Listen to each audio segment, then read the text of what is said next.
Welcome back to Master Your Money and Mindset. I'm Elizabeth Hiza, Chief Marketing Officer at the Barnum Financial Group. Today we are talking about a not so hot topic, which is inflation. But in today's episode, we are going to talk about how to protect your wallet in a higher cost world. So how do you protect yourself from the way inflation seems to creep up and creep up and creep up? So inflation may not be making headlines the way it once did, but everybody still feels it. At this moment, I think we feel it the most at the gas pump, but just a few years ago, we felt it most at the grocery store. At some point in time, there's some sort of regular purchase you're making that is inflated by what is going on in the economy. So groceries can cost more, insurance can cost more, utilities cost more. Even the little things seem to add up faster than they used to. And when that happens, obviously we feel frustrated, and it's really easy to feel like you're working just as hard, but not getting quite as far. My husband does the grocery shopping in our family. And when he comes home, he will always tell me the price and what costs, $100 last week is now costing us closer to $150, which that's never a good feeling. But there's good news and there's bad news with respect to this. So financial confidence, like we always talk about on this show, doesn't come from controlling the economy.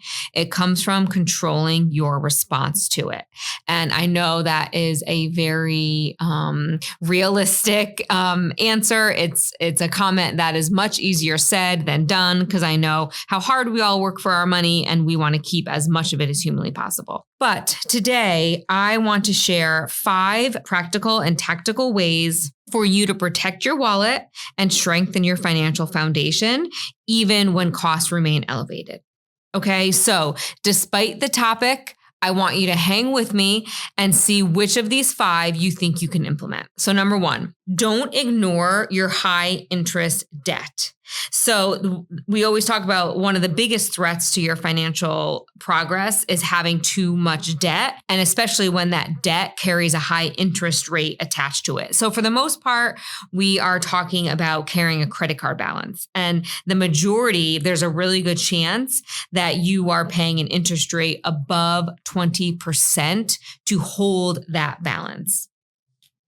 So if you think about that for a moment, on the flip side, if you're an investor, you would be thrilled to consistently earn 20% on your money.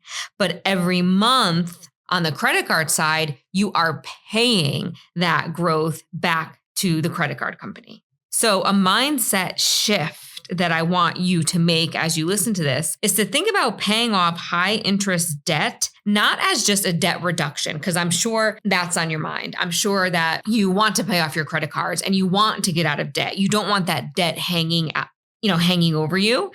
So I know that's an obvious, but try to use this as an extra motivator. You really want to pay off the debt so you could improve future cash flow, because every balance you reduce today is money that won't generate interest tomorrow. So if you're carrying a balance, review your interest rates and explore whether a lower rate option or a balance transfer may make sense. And most importantly, create a plan to steadily reduce that debt. And then sure enough, as soon as the debt is paid off, that is going to increase your cash flow, and you'll be able to use that money for much happier reasons, either to start an emergency fund, to contribute to an emergency fund, to contribute to your investment accounts, to your insurance accounts, to college funds. But it's just going to increase your cash flow as soon as those debts are paid off. So like always, get a handle on where your debt is, how much you're paying in interest, and sometimes that is negotiable. But as always, talk to a financial professional before you make one of those decisions. Okay, number 2, the second way to protect your wallet in a higher cost world is to eliminate the small leaks that are happening. So what I mean is, most people think that financial setbacks come from major mistakes and major forms of adversity, such as a job loss or an accident or a theft of some sort. But in reality, many financial setbacks come from small leaks that happen month over month that go unnoticed. So late fees or overdraft charges or unused subscriptions, services you forgot you were paying for. Individually, $20 a month doesn't seem like a big deal, but together they can quietly drain hundreds or even thousands of dollars over time. And I know for myself, and I think I'll speak for everybody who's listening, I know nobody would be upset if they were to find an extra couple of hundred or an extra couple of thousands in their bank account by the end of the year. So one of the easiest exercises you can do is to review the last 2 months of bank or credit card statements, look at every reoccurring charge, and ask yourself if that charge still adds value to your life. If the answer is no, let it go. If the answer is yes, keep it and move on. So financial progress isn't always about earning more. Sometimes it's simply about keeping more of what you already earn. Whenever I do this exercise, I know it's a simple one, but whenever I do it, whenever I really fine tooth comb a credit card statement, especially a credit card statement over a bank account, I typically always end up finding a charge that I hadn't know existed, or that was a mistake. You end up finding a lot of charges that were made in error that you could fight and get your money back. So it's always a useful exercise to comb through those statements. Okay, tip number 3 to protect your wallet is to fix the habit, not just the debt. So when debt starts to feel overwhelming, a lot of people want a quick solution to it, obviously. In some situations, debt consolidation or a personal loan may absolutely make sense, but I want you to remember that moving debt is not the same thing as solving debt.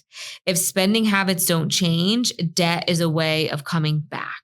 So like I said, consolidations do make sense in some situations, but not all the time. Your best bet is just to get rid of the debt as quickly as you can. So, understanding how that debt was accrued is also important. So understanding, was the debt accrued through a home renovation? Was it an emergency you didn't think about? Was it inflation or lifestyle? Was it lack of savings or an emergency fund? Was it just overspending? And on the credit card, you spent and you just didn't pay attention. It just snuck up on you so fast. So you really want to understand how you accumulated that debt in the first place, and then work on paying it off as fast as you possibly can. The 4th tip is to focus on the expenses you see every week. So when prices rise or when grocery stores and gas stations become constant reminders.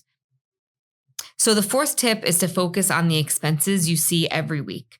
When prices rise, grocery stores and gas stations become constant reminders. You may not think about your homeowner's insurance every day, but you definitely notice when your grocery bill is higher. So the good news is that these are areas where small adjustments can make meaningful differences. So, when my parents go grocery shopping, my father especially, it's a day-long event because he will go to 2 or 3 grocery stores depending on who has the best price for what items. Unfortunately, I don't have that type, or my husband doesn't have that type of dedication yet. So we are not willing to do that.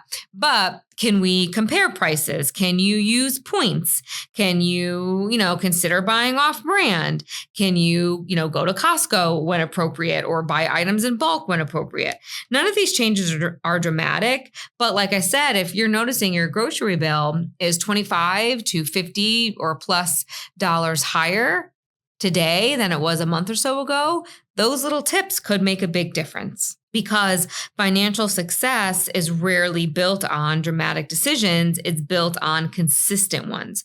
So the goal is not perfection. It's just being intentional.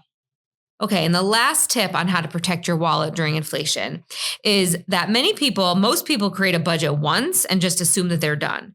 But your budget needs to evolve with you. So as income changes, expenses changes, and your goals change, if your budget isn't changing with them, it can quickly become outdated. So your budget isn't so much a restriction as a roadmap for you. I know that word has such a negative connotation to it, which I can certainly respect. But I try to think of my budget as just a way of keeping us on track. So think of it like a roadmap or a guide, because it should help you make decisions with purpose. It should also help remove any questioning, any maybe buyer's remorse, or any guilt you may have with respect to a purchase. So we always encourage people to schedule regular financial check-ins with themselves, whether it's monthly, quarterly, every 6 months, whatever works best for you, because you can't improve what you aren't paying attention to. So you have to know where in your budget you can account for inflation, where maybe you have to spend down to account for inflation, or where you could be overspending that's just going to compound the inflation that's happening right now.